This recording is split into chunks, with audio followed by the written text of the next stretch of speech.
Hello everyone, this is Abhishek and you are watching Sports 24/7. Today we are talking about, of course, the Olympic Games. On 24th of July, the Olympic Games actually started, like the games actually started. The opening ceremony took place on 23rd of July. So we are here to discuss a few happenings or a few results which have gone our way, which haven't gone our way. Before we go ahead, let me welcome Pranav. Pranav, welcome back to Sports 24/7. Thank you. Thank you very much. It's good to be back. Yes. So before we actually look at the Indian perspective, Pranav, a couple of points to discuss or couple of points to mention. First of all, I want to ask you, Pranav, what you were doing when you were 13 years old. I was, playing badminton very casually and just sort of skating through life. How about you? Exactly. When I was 13, I actually started my coaching of table tennis. I went there for 3, 4 months, and unfortunately, I got pretty bad results in the next exam, and I had to move out of the class. So I was actually quite struggling when I was 13. Yes, that's what happens. So we are in the same boat. But talking about skating through life, young Japanese girl Nishia, she has actually skateboarded her way to a gold medal. So she becomes the youngest person ever to win a gold medal at the Olympics. So what an achievement that is, Pranav. That is something mind-boggling. It's unbelievable. I mean, no, I don't think she could believe, even she can believe that after maybe 10 to 15 years, that when I was 13, I was the youngest Olympic medal winner. So an unbelievable achievement. I think probably at this time she doesn't realize the significance or the Exactly. monumental achievement, that has come her way or she has earned actually. So that is really, I mean, a great achievement by her. And also a couple of other things. Firstly, a lady from Bermuda known as Duffy. She has won the triathlon gold. Now, Bermuda, it's a small island in the Atlantic Ocean. It's a country and with a very small population of around 80 to 90,000 people only, and to win a gold medal, that's another crazy achievement, one can say. And having said that, along with that, a country known as Kosovo, which is a small country in sort of southern Europe in the Balkans near Serbia, to give our viewers, reference point, because many people might not have heard of Kosovo. So Kosovo has also won two gold medals, Pranav, both in judo. So small countries doing well. That's great to see, isn't it? Exactly. I mean, we should take, we as a nation of 1.3 billion, we should take inspiration from these small countries. We mentioned these two countries, and we all know that Jamaica and Barbados have been doing exceptionally well in athletics, and they win at least 4 to 5 gold medals every Olympics. So we should look at these countries as an inspiration to us, and hopefully that will drive us for more medals. Absolutely, absolutely, and that is what the Olympics is all about, isn't it? Smallest of smallest nations, they get a fair chance to compete and to get back with gold medals or any medals. That is just simply amazing, and it's heartwarming to hear these stories. All right. Having said that, India's performance so far, I actually wanted to firstly congratulate Mirabai for winning the silver medal. That's our first medal of Tokyo 2020. A great achievement, and she also tried really hard for the gold, but it doesn't matter. We'd like to congratulate her at Sports 24/7. And apart from that, do you think India's performance so far has been a little bit disappointing or a little bit below par? Yes, first let me congratulate Mirabai. I was not surprised that she won the medal because she already has won medals in Commonwealth as well as in Asian Games.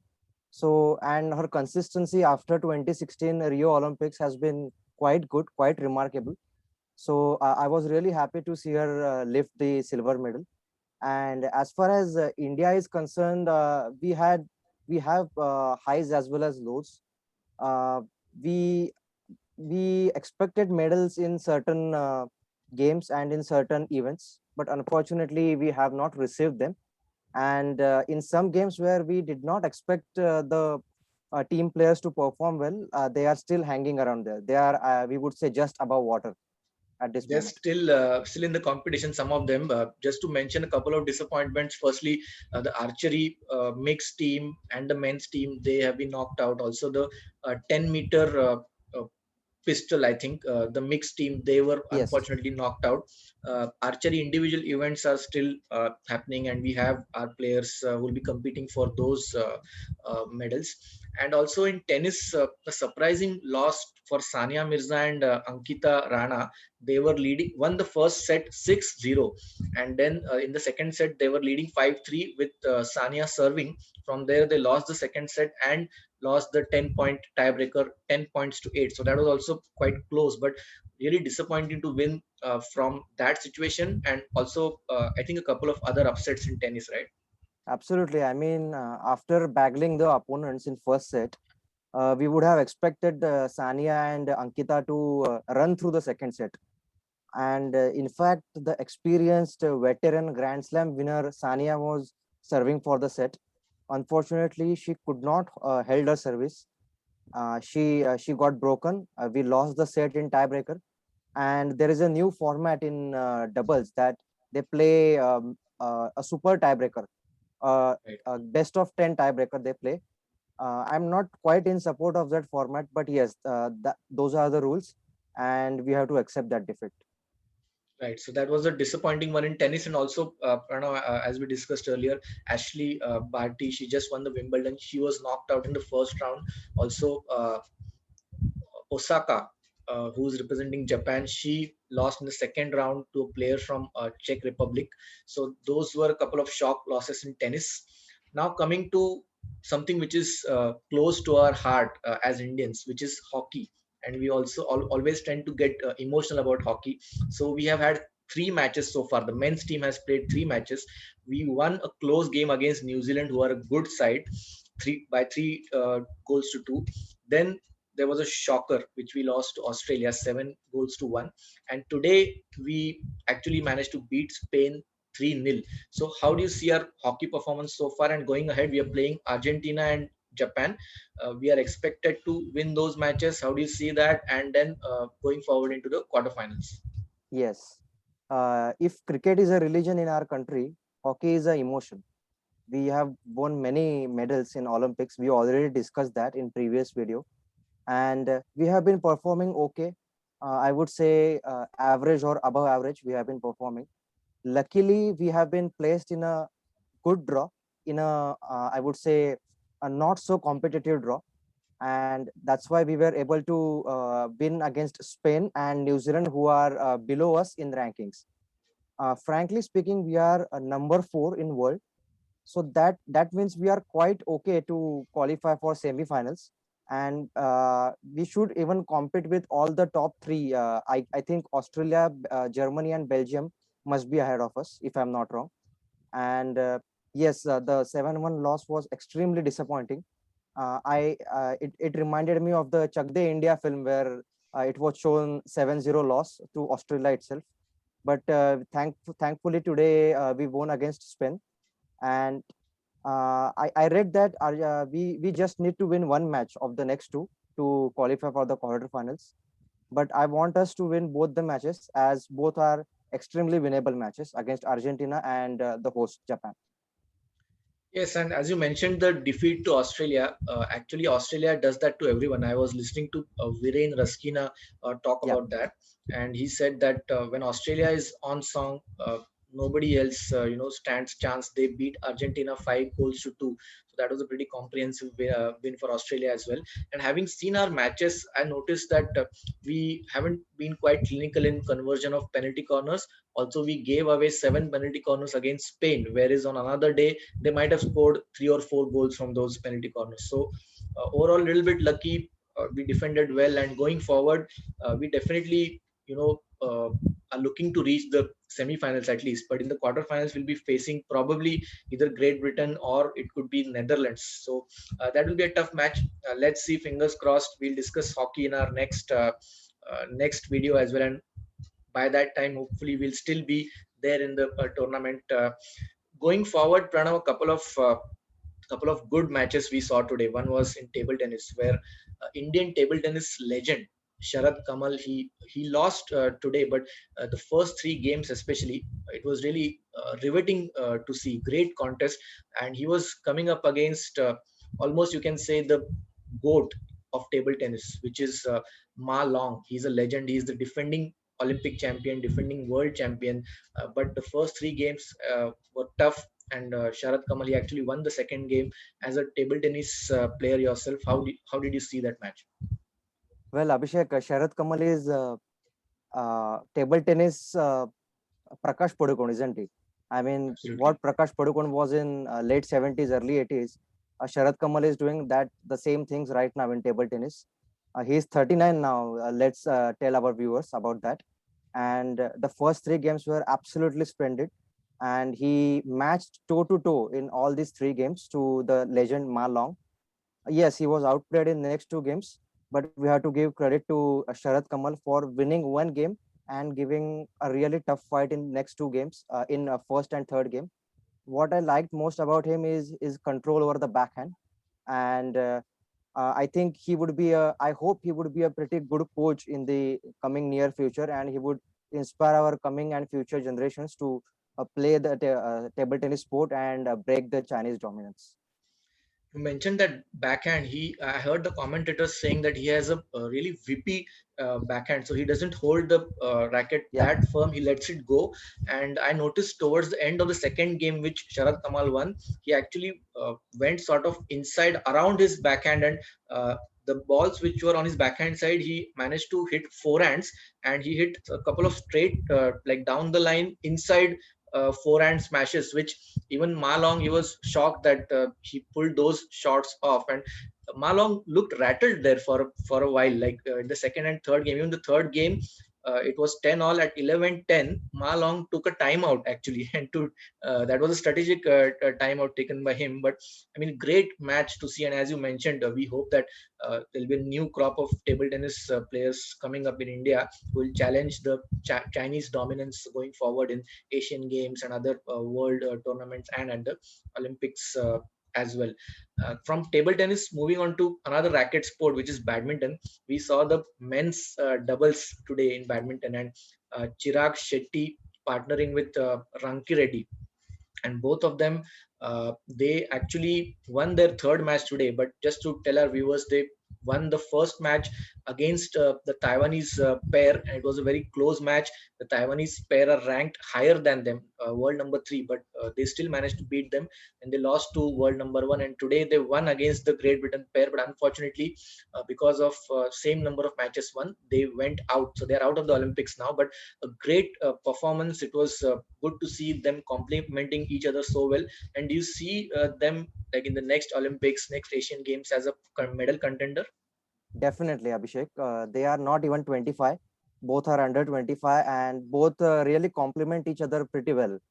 Uh, Chirag has different strengths, different weaknesses, and Satvik has different strengths, different weaknesses, and both are really agile. And I think they are going to be pairing with each other for at least, they should pair for at least 7 to 8 years, not just 2024 Olympics, but 2028 Los Angeles Olympics as well.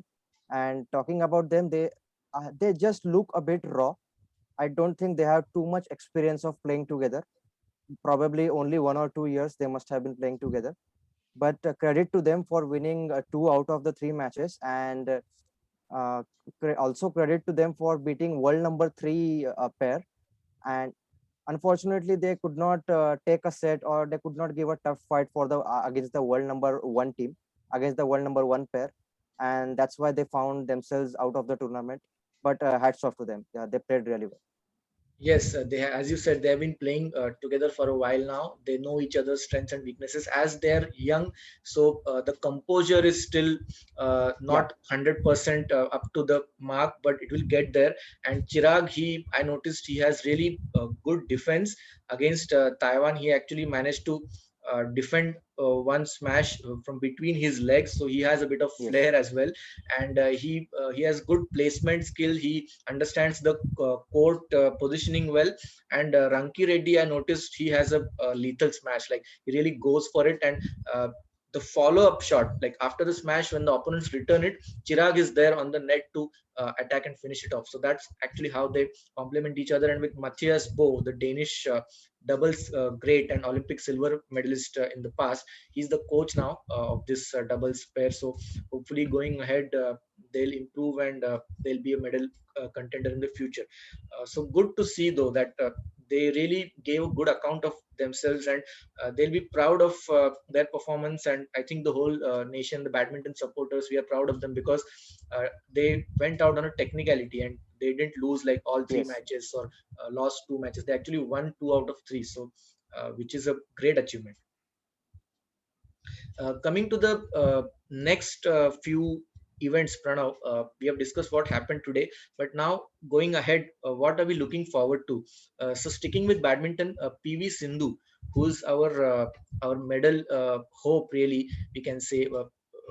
Good chance of a medal. She'll be playing her second round robin match tomorrow. She's playing a player from Hong Kong, which is who's ranked below Sindhu, obviously. So she's expected to win that match, and we are looking to see her in the quarterfinals and semifinals, going deep into the tournament. How do you see tomorrow's match? absolutely. Abhishek, before the start of Olympics, we were hoping that we are going to win 7 to 8 medals. Unfortunately, I don't see that happening now. But Sindhu still is a strong medal contender, and the people like Sindhu, Mary Kom, Lovlina, they have to take our medal tally now further. Talking about Sindhu, yes, in 2016 we did not quite expect her to win the silver medal, to be quite honest. But this time she has the pressure of all the badminton community through the world, as well as 1.3 billion Indians. So luckily she has been handed a pretty decent draw, and I think she would make full advantage of it. She crushed her first opponent quite easily in 40 minutes, and I'm hoping tomorrow she will repeat the same fate. And we are really hoping for her to not win bronze, not win silver, but directly the gold medal. Yes, in Rio, she was sort of the underdog. She was not ranked amongst the top five, six players, but in this time there's a different pressure on her because she's ranked number six, and because of her performance in Rio and also the World Championships, also in All England, she's expected to do well and get at least a medal. So those additional pressure hopes will be there on her. But she's 5 years older, 5 years more mature. She was 21 at that time. Now she's 26. So definitely that will help her. And as you mentioned, in boxing, we have a few matches coming up. Rani, she's playing round of 16 on Wednesday. So she's competing in the middleweight category.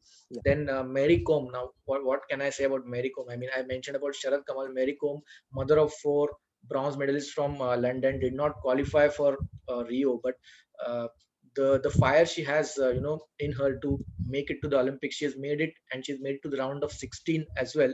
And she'll be having her match on the 29th, so that is Thursday, round of 16. So hoping for a good result for her.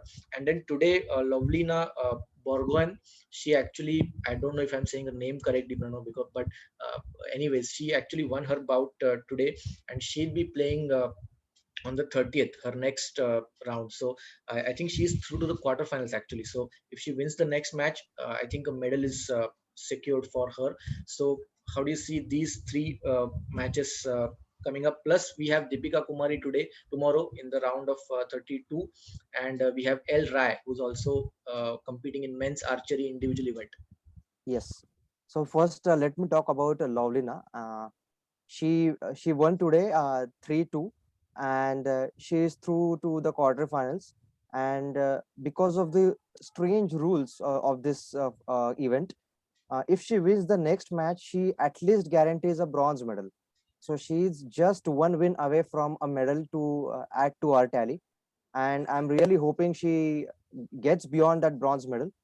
Talking about Mary Kom, we are really in debt to her as a nation. She is a five-time champion, also Olympic bronze medalist in 2012. She also has won her round of 32, and I think round of 16 is going to be difficult for her because a higher ranked player is Yes, her opponent world in this world case, number three is her world number opponent. three Yes. exactly. But after all, she is Mary Kom. She has handled this pressure all throughout her career, And as a nation, we always expect people like Sindhu, Mary Kom, Saina Nehwal, even though she is not here. We expect these people to win. So Mary also has the expectation, the burden of expectations. And yeah. And talking about Deepika Kumari actually is in a red hot form right now. She won 3 medals in Paris World Championships Yes. last month. Unfortunately, she couldn't win in the team events Yes. because we faced Korea, and Korea have been really remarkable. Right from 1988 Olympics, they have won gold medals in archery. But tomorrow is a new day, a fresh day, and also the event is different. She is not playing in a team event; it's an individual event, so everything will be different. And I'm hoping Deepika Kumari also brings laurels for us.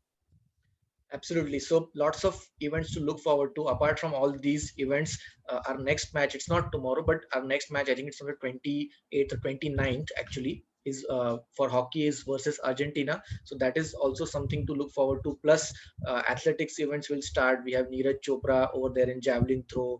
There is also this wrestling to start, where we have a couple of really good contenders who are actually ranked number one, number two in their own categories. So they are definitely medal hopes. So we will be coming back in about again 3-4 days time with a new update of the happenings, and also the events to look forward to. Hopefully we'll have more positive uh, news and positive stuff to talk about, Pranav, in 3-4 days time. And thanks for joining me today. It has been an interesting chat. A lot of events we discussed, which we don't usually discuss unless it's an Olympic year. But we should actually discuss those events, because those sports are equally important. And a gold medal is a gold medal, as we found out today. It could be skateboarding, it could be triathlon, it doesn't matter. A medal is a medal, and especially gold. So let's hope that a lot many more medals are coming India's way. Stay tuned to our channel. Keep liking, please subscribe, do comment on our videos, and we'll see you really soon with the next video. Take care, and yeah, see you soon.